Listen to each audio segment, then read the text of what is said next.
هدتي سكنت في قلبي سكنت في قلبي سكنت في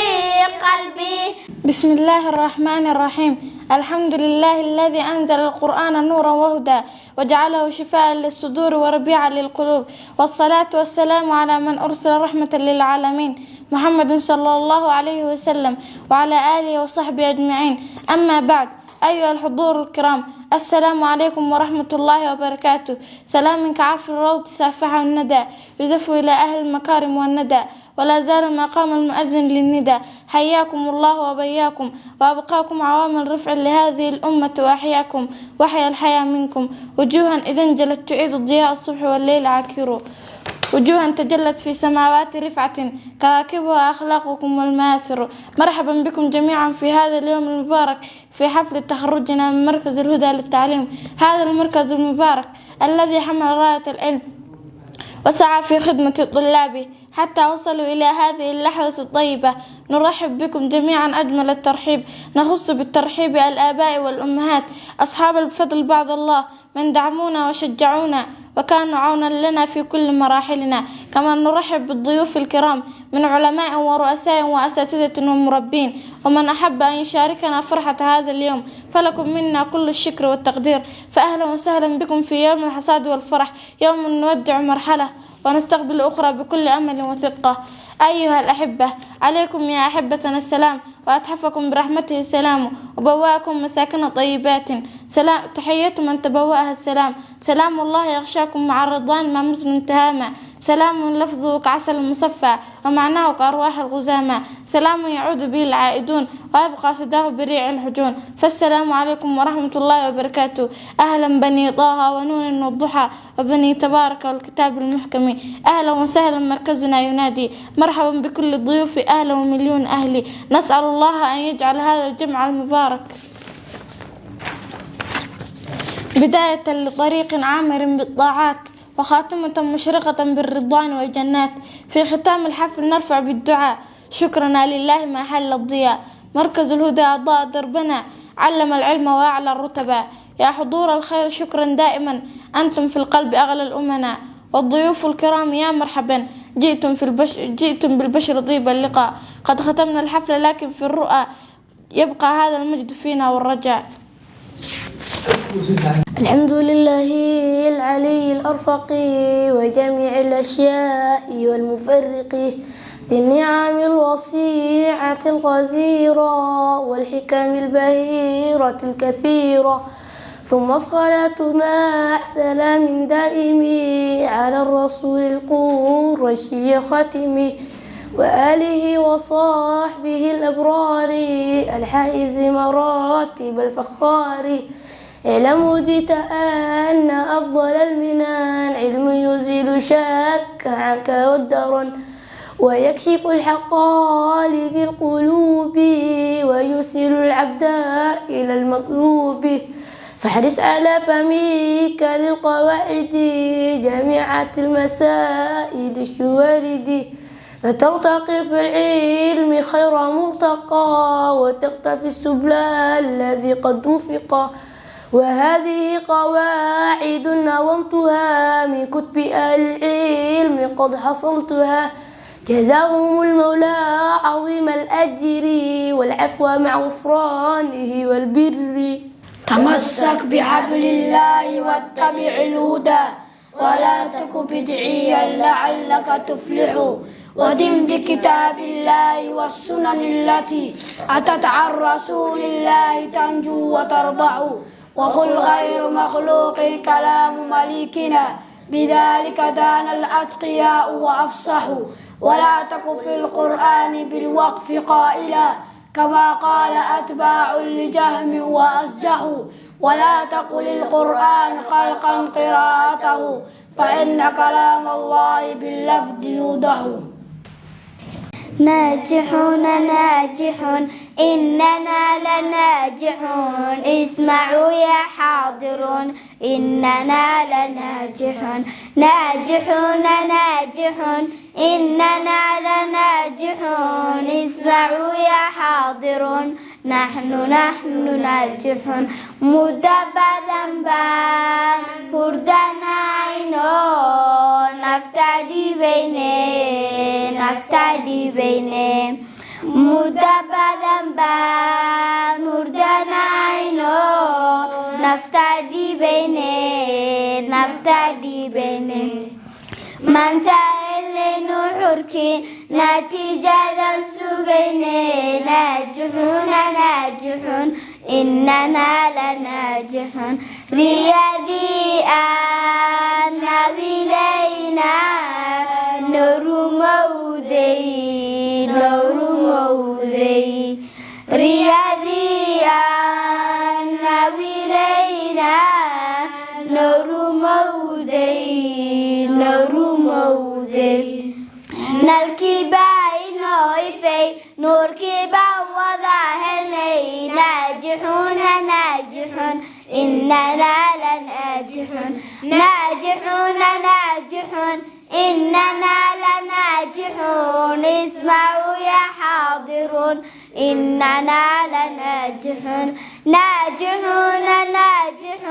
إننا لناجحون اسمعوا يا حاضرون نحن ناجحون والدك لينا كايا نصينينا والدك لينا كايا نصينينا نولو البانو دي سينا نفتا ونورينا ناجحون إننا لناجحون معلمتي نودي جيسان ماضينينا معلمتي نودي جيسان ماضينينا نعفي بينا ديجن وحبا بينا ترين ناجحون إننا لناجحون إننا لناجحون اسمعوا يا حاضرون إننا لناجحون إننا لناجحون اسمعوا يا حاضرون نحن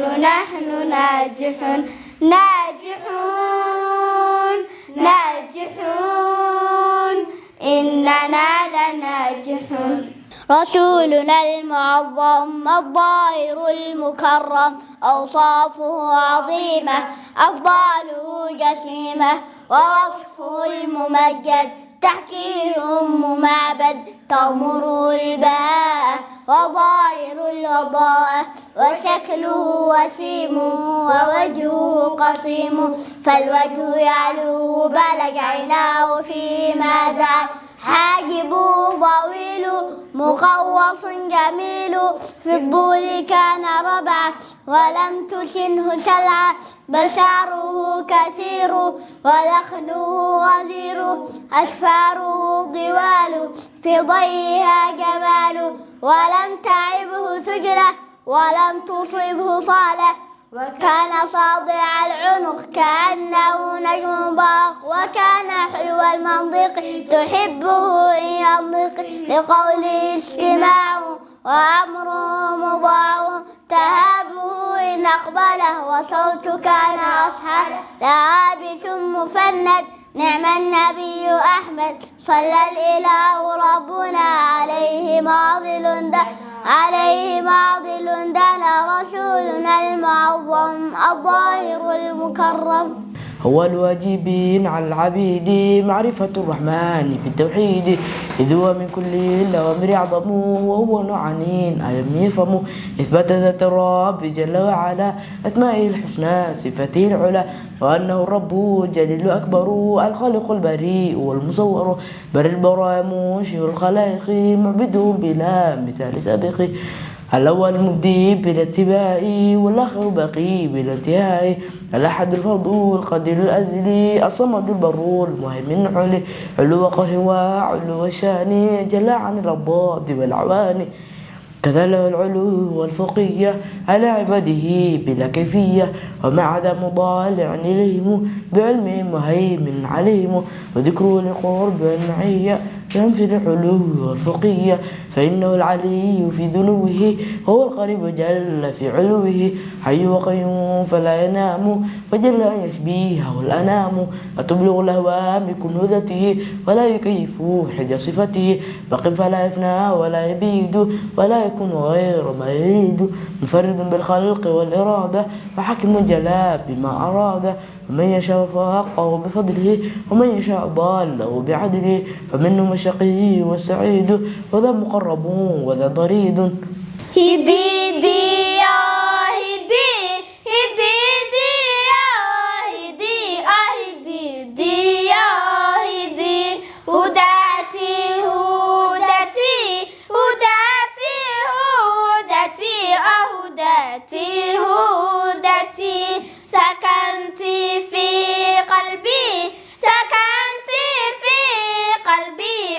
سكنت في قلبي أرديني موا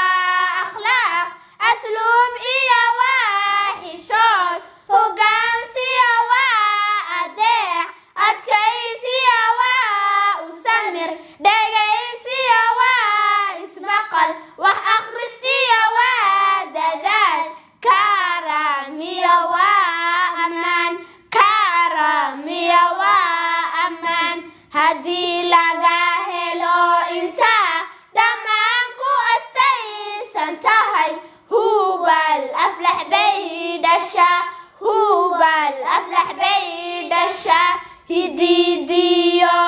هدي هدي ديو هدي هدي ديو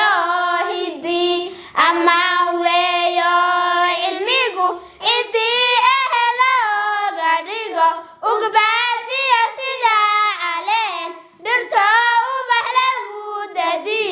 udgoon iyo midab qurxaan aha sida eeyihiin hidiidiyo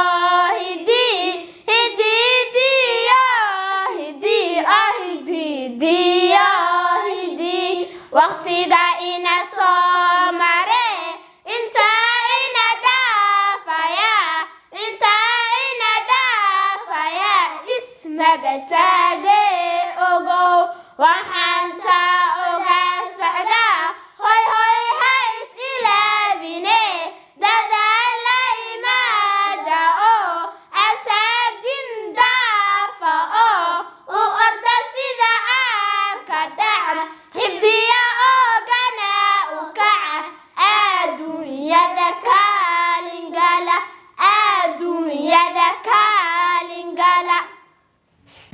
باب الوارثون من الرجال والوارثون من الرجال 10 أسماء معروفة مشتهرة الابن وابن الابن مهما نزل والأب والجد له وإن علا والأخ من أي الجهة كان قد أنزل الله به القرآن وابن الأخ المدني إليه بالأبي فاسمع ما قال ليس بالمكذب والعم وابن العام من أبيه فاشكر ذي الإجاز والتنبيه والزوج والمعتيق ذو الولاء فجملة الذكور هؤلاء باب الوارثات من النساء والوارثات من النساء 7 لم يعطيهن غيرهن شرع بنت وبنت ابن وأم مشفقة وزوجة وجادة ومعتقة والأخت من أي الجهة كانت فهذه عدتهن بانت باب الفروض من خضرة كتاب الله واعلم بأن الإرث معناهما فرض وتحسبون على ما قسم والفرض في نسي الكتاب 6 لا فرض في اليسير سوى البتة نصف وربع ثم نصف الربع وثلث السسوب بنفس شرعي وثلثان وهما التمام وفحص كل حافظ الإمام ولا ألهاك عنه أنيق رود ولا خدر بزينتها كليفت فقوت الروح أرواح المعاني وليس بأن ضعمت ولا شربت فواظبه وقد بالجد فيه فإن أعضاك الله انتفعت وإن أعطيت في ضبيل باع وقال الناس إنك قد علمت فلا تمن سؤال الله عنه بتوبيخ علمت فهل عملت فرأس العلم تقوى الله حقا وليس بأن يقال لقد رأست وأفضل ثوبك الإحسان لكن نرى ثوب الإساءة قد لبست إذا ما لم يفتك العلم خيرا فخير منه أن لو قد جهلت وإن ألقاك فمك في مهاو فليتك ثم ليتك ما فهمت ستدني من ثمار العاجز جهلا وتسقط في العيون إذا كبرت وتفقد إن جهلت وأنت باق وتوجد إن علمت ولو فقدت وتذكر قولتي لك بعد حين إذا حقا بها يوما عملت وإن أهملتها ونبت نصحا وملت إلى حظام قد جمعت فسوف تحض من ندم عليها وما تغني الندامة إن ندمت إذا أبصرت صحبك في سماء قد ارتفعوا عليك وقد سفلت فراجعها ودع عنك الهوينا فما بالبطء تدرك ما طلبت واستمعوا العلم والوعي ليحفظه مؤديا ناشرا إياه في الأمم فيا نضارته إذ كان متصفا بذا بدعوة خير الخلق كلهم كفاك في فضل أهل العلم أن رفعوا من أجله درجة فوق غيرهم وكان فضل أبينا في القديم على الأملاك بالعلم من تعليم ربهم كذاك يوسف لم تظهر فضيلته للعالمين بغير العلم والحكم وما اتباع كلم الله للخضر المعروف لا لعلم عنه منبهم ومع شهادته جاءت شهادته حيث استجابوا وأهل الجهل في صمم وخصهم ربنا قصرا بخشيته وعقل أمثاله في أصدق الكلم كفاهم أن غدوا للوحي أوعية وأضحت الآي منه في صدورهم وإن غدوا كلا في القيام به قولا وفعلا وتعليما لغيرهم وخصهم ربنا قصرا بخشيته وعقل أمثاله في أصدق الكلم ويشهدون على أهل الجهالة بالمولى إذا اجتمعوا في يوم حشرهم والعالمون على العباد فضلهم كالبدر فضلا على الدر فاغتنم وعالمون من أولي التقوى أشد على الشيطان من 1000 عبد بموتهم وموت قوم كثير العد أيسر من حبر يموت مصاب واسع الألم كما منافعه في العالم اتسعت وللشياطين أفرح بموتهم تالله لو علموا شيئا لما فرحوا لأن ذلك من علم حتفهم هم الرجوم بحق كل مسترق سمعا كشوب السماء عظم بشوبهم لأنها لكلا الجنسين صائبة شيطان إنس وجن دون بعضهم هم الهداة إلى أهل السبيل وأهل الجهل عن هديهم ضلوا لجهلهم وفضلهم جاء في نص الكتاب وفي الحديث أشهر من نار على العالم.